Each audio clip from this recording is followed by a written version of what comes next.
Sister Christin Tomy is a Dominican sister of Sinsinawa, taking her final vows late May, I do believe.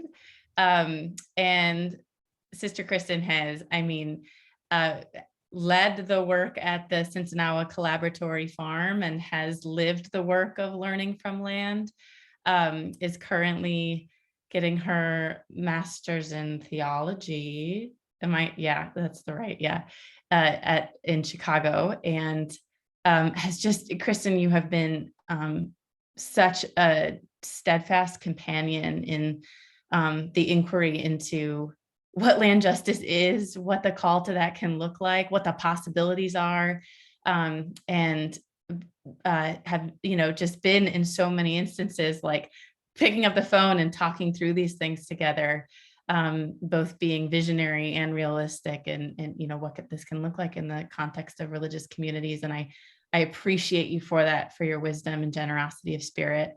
And so when we were thinking about this course, I was like, well, I always call Christin to see what she thinks. And I wonder if she might just offer some just general reflections on what we've shared today and what we've heard in this course. And so I would love to invite you, Christin, just to share, like, from everything we've heard today and from everything you've seen come out of this land justice work, what of it is speaking to you about the call of Laudato Si, which is something I know you're very involved in, and the call of religious life. So I just want to give you the floor for 5-10 minutes. And then from there, we will welcome that question in our own spirits and hearts in small groups. Yeah. Thank you so much, Brittany. I'm honestly humbled and kind of overwhelmed to give a response. So I hope that this is just an invitation to more conversation and how this touched each of our hearts. There is so much I could respond to about today's presentation and the series as a whole. When we were meeting before, just to test out the tech, I was telling Brittany and Sarah that I'm so jazzed. It's the only words I can use to describe the intersections and the connections that are being made in this series. Thank you so much to Sharon and Rick. It's like you lit this little fire inside of me with what you said. And so I think, Brittany, I'm just going to share some things, and then if you want to pop in and have any conversation, we can, or if you want to follow up about any of it. That's great. So yeah, so the first, let's see. I'm really touched by the way, Sharon, that you're able to articulate being able to draw from our tradition, this like real deep appropriation of the sense of ever ancient, ever new, that lends itself to this particular conversation, and the way that you invited us to connect it with our charisms. Because I think unless we can see how land justice fits in with each of our congregational stories and the stories of religious life, I think that's the thing that gives it the most life. And it also reminds us that this is not something new, that our sense of connectedness with the rest of creation is a deep part of our story, both within the Catholic faith and just our human existence, even if for periods of time it has gotten lost. And even as we are scientifically understanding now more of the science behind it. In terms of, I was asked to reflect a little bit on how this relates to Laudato Si, which I think has been a pretty big touchstone for a lot of our communities in engaging with this work. And there are a few quotes that I think really speak to what both Sharon and Rick talked about today. The first, just the idea of integral ecology, that a true ecological approach always becomes a social approach. That's a quote from paragraph 49 of Laudato Si.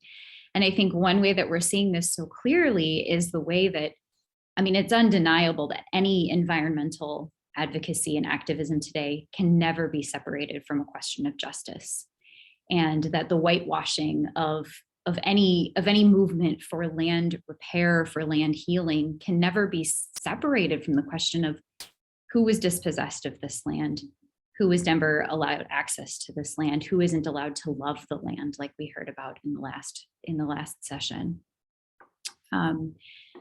The sense in Laudato Si of the ecological crisis being a summons to profound interior conversion is so central for me, and it's so central to the depth of what we're being called to in this moment. And I think I'd like to connect that in particular with something that Sharon said and something that Rick said. So Sharon reminded us of this quote from Cardinal Turkson about moving from stewardship to solidarity. And that's just so, I feel like that relates to our story on so many levels. I know in my congregation in particular, we were massive in number at one point, and we're accustomed to starting things and running things and being in charge of things and being active agents. And moving to a model that Rick invited us to, I was so touched, Rick, when you said the only appropriate activity that you feel for you as a Christian is the work of healing and repair.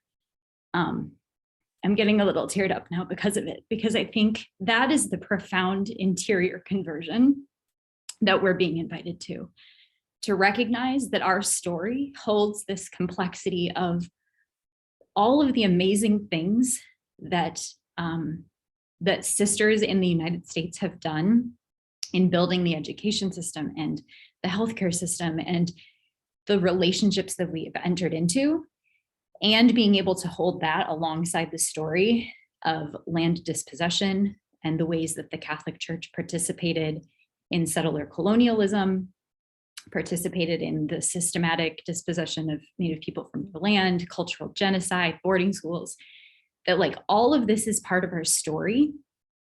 And as we try to hold that and ask what is ours to do now, your invitation, Rick, was just so poignant to me. And it relates again to, in Laudato Si, Pope Francis invites us to very clearly that Indigenous communities must be the principal dialogue partners for anything having to do with environmental concerns and ecological crisis, particularly on their own lands. So as we know, we all, wherever our convents are, wherever our land is, it's Native land. And I'm increasingly aware, I've been in religious life a lot less time than many of you on this call, but I am becoming increasingly aware of the collective power of women religious. And in this moment, it makes me ask the what if question. What if we could all do something similar to what Rick's congregation did? Like, think of Brittany, I can't take credit for this idea. I remember when Brittany and I had a conversation and she said, what if all these congregations of women religious could together dream about what this collective land return could look like? I mean, what power that would be. And I know we're talking about lots of ways of healing and restoration. And sometimes that's land back, and sometimes that's partnership, and sometimes it's ecological restoration. But just the sense of doing it together is such an invitation to me. And I think I just want to close with one thought. A lot of times in a lot of our congregation gatherings, we have conversations about the future of religious life. And thinking about the future is really important. I understand this, but I'm less interested in a conversation about what religious life is going to look like than I am about this conversation of what are we called to now? And that's going to shape the future. So how are we called in this moment to move from stewardship to solidarity? How are we called to be about that concrete work of healing and repair? How can we start to see things that might feel like burdens, buildings, land, things that are too big for us? How can we see those as not problems, but opportunities? And how can we dream together? So thank you so much for inviting my reflections. And I'm really happy to be part of this.